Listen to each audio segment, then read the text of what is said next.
While global leaders gather at the U.S.-Africa Summit in Washington, D.C., we bring you tonight the story of a Nigerian teenager named Leah. Leah Sharibu's quiet village of Dapchi, Nigeria, was attacked by jihadist terrorists in 2018. Leah and about 100 of her classmates were abducted, some of them killed. Most of the girls returned home, but not Leah. And joining us tonight in our studio with the rest of Leah's story is Dr. Gloria Puldu, president of the Leah Foundation. Dr. Puldu, thank you so much for coming on today. We appreciate your time.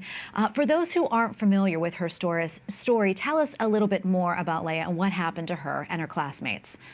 Was 14 years old on February 19, 2018, when her secondary school in Dapchi village in Yobe State in Nigeria, northeastern part of Nigeria, was attacked by Boko Haram. And so they took 110 of the girls. And after 1 month of their abduction, the federal government was able to negotiate for the release of the girls. And then all the girls came back. Unfortunately, 5 of them died on the way, the day they took them, because of how they were cramped in the cars and all that. So 104 of them got back. And where is Leah? And they said Leah is still in captivity. Why? Because she refused to renounce Jesus. And we were shocked. Yeah. She was the only Christian girl among them. And then when Boko Haram asked, is there a Christian among you? Leah rose up and then shut her hand up and said, yes, I'm a Christian. And her friends were pulling it down. No, don't say that. She said, no, I'm a Christian. And they said, you're a Christian, come out here. And they told her to renounce her Christian faith, to recite what they call the Kalma Shahada, which is the Islamic creed. Leah boldly and courageously at 14 years old looked at these terrorists and said, I will not deny Jesus. And immediately we heard that.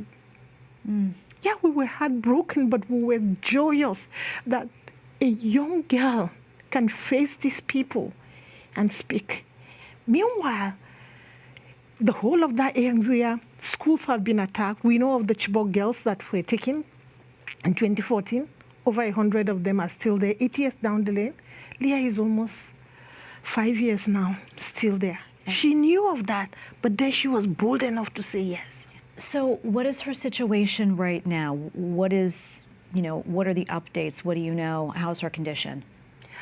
Her situation now, it's, from eyewitnesses that were there, some of the girls that were also captured, and somehow they find themselves escape. When they come back, then we interview them, and they tell us she's still alive, even though she has 2 children now, different men, because usually when they are taken, they just made them slaves. And that was what Leah was. And I understand her family, they haven't given up hope. They're still searching for her, trying to get her release. Talk to us about her family, also how they're doing during this time. For us, not just the family, the whole country in Nigeria, the Christians will not forget Leah. Talk less of her parents. Her mom especially is on a daily basis being encouraged by the prayer of people and the love she gets all around her, encouraging her about the fate of her daughter and the courage that she had. And so that is giving them hope, and it's making them to hold on to life. What about the government? I mean, has the government of Nigeria intervened at any point to try to free her? He has not fulfilled that promise. Leah, February 2023, she will be 5 years in captivity if she doesn't get released. And he's here. The president of Nigeria is here in the United States right now for the U.S.-Africa Summit. Do you think this will come up in any of the talks? For us, we know that it will be very difficult for it to come up. And why did I say it will be difficult for it to come up? I know that the U.S. will want to concentrate on the economy, will want to concentrate on other aspects. But with the religious freedom of what is happening in Nigeria, it is difficult. Why? Because Nigeria has been removed from the list of countries of particular concern by United States of America, and this is the second year. It's very sad for us as Christians to see that genocide is happening to us. People are being killed on a daily basis. Just in 1 year, 6,006 people, Christians, were slaughtered. Villages and all these reports are out there, and yet the Nigerian government the United States government delisted Nigeria from that list. So we don't expect anything coming out even from this concerning the persecution of Christians, and Leah Sharibu is the face of that persecution. So for us, it's really sad. We call on the United States government, Blinken, Biden, to do the right thing, because they shouldn't deny the genocide that is happening in Nigeria, and genocide of Christians is happening. Yeah, and Dr. Puldu, before I let you go, we're almost out of time, but what else would you like our audience to know?